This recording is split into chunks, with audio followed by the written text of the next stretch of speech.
vous retrouve pour une recette de gâteau au yaourt pépites de chocolat noir.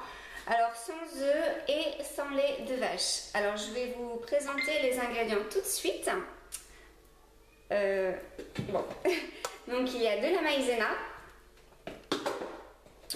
du sucre, il vous faut du sucre blond de canne ou de la cassonade, un sachet de sucre vanillé, du bicarbonate alimentaire, donc ça c'est pour remplacer la levure chimique, de la farine, du chocolat noir à cuire, donc ça c'est pour faire les petites pépites de chocolat,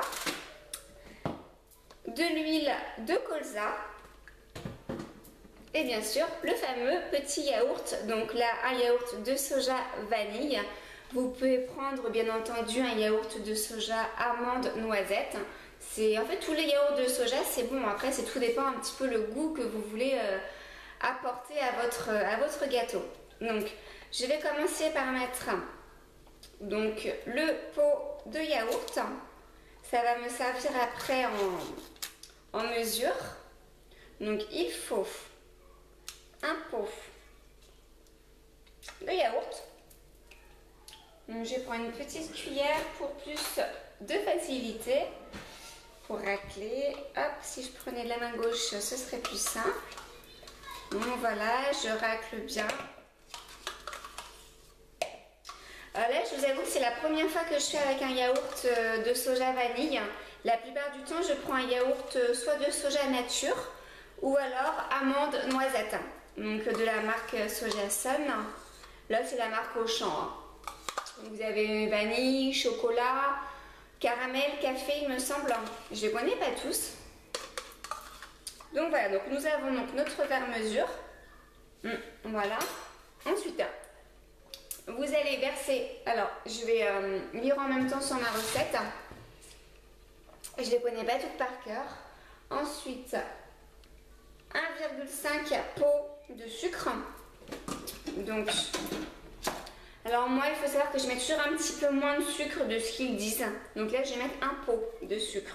Je ne vais pas mettre un pot et demi, je vais mettre un pot simplement. Donc je verse le sucre dans le pot.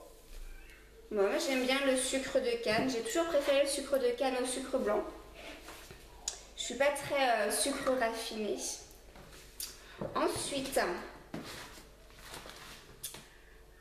un sachet de sucre vanillé. Donc un sachet de sucre vanillé. Vraiment un gâteau yaourt, il n'y a pas plus simple comme recette.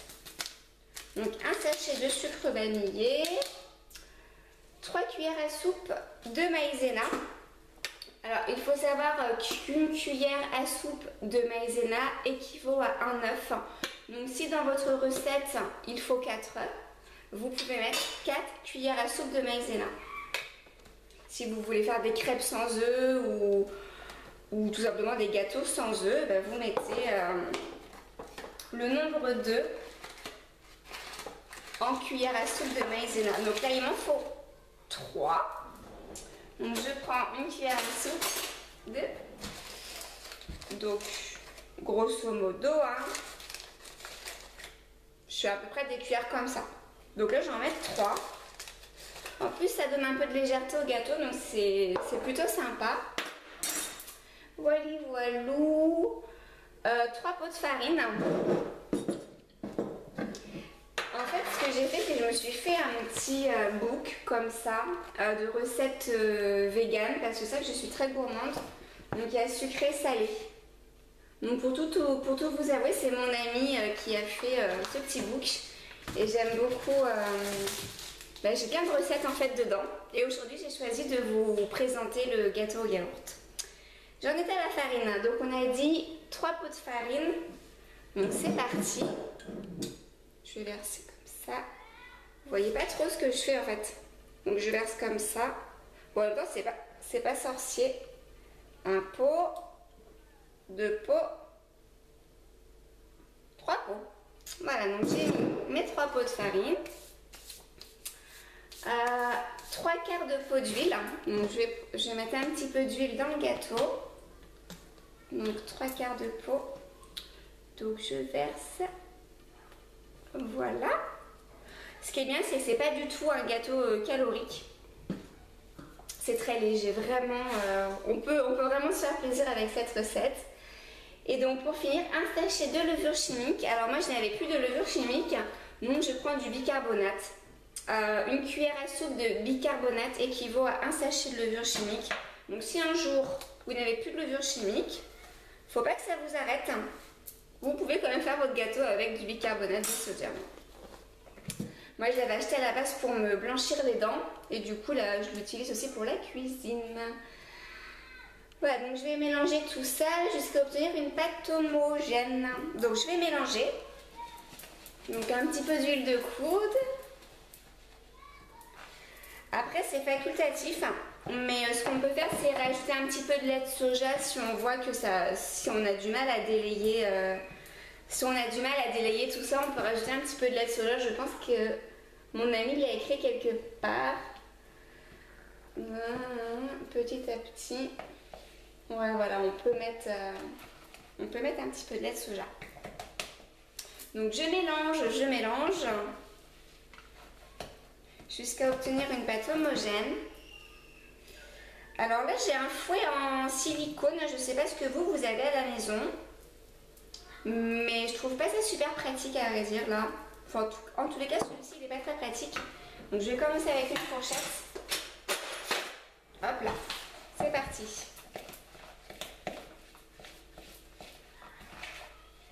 Hop. Je pense que je vais mettre un petit peu de lait de soja parce que regardez ce que ça fait. C'est un petit peu sec. Pourtant, j'ai pas mis plus de farine, j'ai respecté les doses. Mais c'est vrai que des fois, un petit peu de lait de soja s'impose. Donc c'est ce que je vais faire. Donc moi, je prends le lait de soja de la gamme Auchan. De chez Auchan. Donc je vais mettre un petit peu. Ah voilà, facultatif, un demi-pot de lait de soja, si trop épais à votre goût. Bah moi, clairement, c'est trop épais à mon goût. Donc je vais rajouter la moitié du pot. Ah voilà, je pense que déjà ça va être beaucoup plus... Après, c'est vrai que mes cuillères de farine étaient peut-être un peu trop bombées. Donc j'ai peut-être mis un peu trop de farine. Je vous avoue, à la maison, c'est pas trop moi qui fais la cuisine, c'est plus mon ami qui fait les gâteaux. Mais je voulais vous faire une vidéo. Oh purée, ça fait des muscles. Je voulais vous présenter un petit peu des recettes un petit peu sans œufs et sans lait de vache, parce que c'est vrai que quand j'en parle avec mes collègues par exemple, mais ils sont toujours stupéfaits sur le fait qu'effectivement un gâteau peut être bon sans œufs et sans lait. J'en ramène souvent au travail. Donc, vous voyez, c'est déjà un petit peu mieux au niveau de la texture. Hein. Ça fait moins pâteux. Donc voilà, je vais continuer à mélanger jusqu'à obtention d'une pâte homogène. Et donc là, je vais commencer à couper les petits carrés de chocolat en morceaux. Donc c'est du chocolat à cuire. Donc moi je prends le premier prix parce que souvent justement le chocolat à cuire premier prix, il n'y a pas de lait dedans. Il n'y a pas de lait. Donc ça c'est bien parce que étant végane, je ne consomme pas du tout de lait. Donc pas de lactosérum, pas de poudre de lait. Voilà, donc là j'obtiens une belle pâte quand même. Donc voilà, vraiment un demi-verre de lait de soja, ça change vraiment tout hein, par rapport à la pâte un peu grumeleuse que j'avais tout à l'heure. Hop. Bon, alors je vais couper les petits carrés de chocolat en morceaux. On va faire une petite pause parce que là sinon la vidéo va vraiment être trop longue. Je coupe les carrés de chocolat en morceaux et je vous retrouve tout de suite. Donc voilà, j'ai donc mis les carrés de chocolat, je les ai coupés en petits morceaux que j'ai mis dans la préparation. Donc vous voyez un petit peu l'état de la cuisine quand je fais un gâteau. Donc voilà, donc j'ai à peu près coupé l'équivalent de 6 carrés de chocolat à cuire que j'ai donc mélangé à ma préparation. Donc voilà, je vais maintenant donc enfourner au four. Donc je disais, je vais donc maintenant enfourner donc, au four. Donc bien entendu, je vais d'abord fariner un plat, graisser et fariner un plat. Puis je vais enfourner au four pendant à peu près 30 minutes. Donc moi avec mon four je mets à 200 degrés. Après il faut savoir que ça peut varier d'un four à l'autre. Moi 200 degrés 30 minutes c'est juste parfait au niveau de la cuisson. Après avoir suivant aussi votre four à vous. Je vais faire préchauffer le four pendant 10 minutes avant. Et puis je vais mettre tout ça au four et puis je vous mettrai une petite photo en fin de la vidéo pour le gâteau. Et ça a l'air vraiment super bon. Vous pouvez aussi faire une petite ganache. Là, je ne vais pas faire une ganache au chocolat, mais vous pouvez faire une petite ganache. Tout simplement, la ganache, c'est une fois que le gâteau est cuit, vous faites fondre du chocolat dans une casserole que vous délayez un petit peu avec de l'eau. Vraiment, ne pas s'arrêter de tourner. Ça vous fait donc une sauce chocolat. Vous la tartinez sur le dessus du gâteau, puis vous mettez au frigo pendant, je dirais, au moins bien 4-5 heures. Que ça durcit bien, c'est super bon, ça vous fait donc une ganache au chocolat. Attendez que ça refroidisse un petit peu quand même avant de mettre au frigo, parce que c'est vrai que mettre des choses chaudes au frigo, c'est pas très recommandé. Donc moi c'est comme ça que je fais la ganache, hein. Mais je pense que tout le monde fait comme ça la ganache en même temps.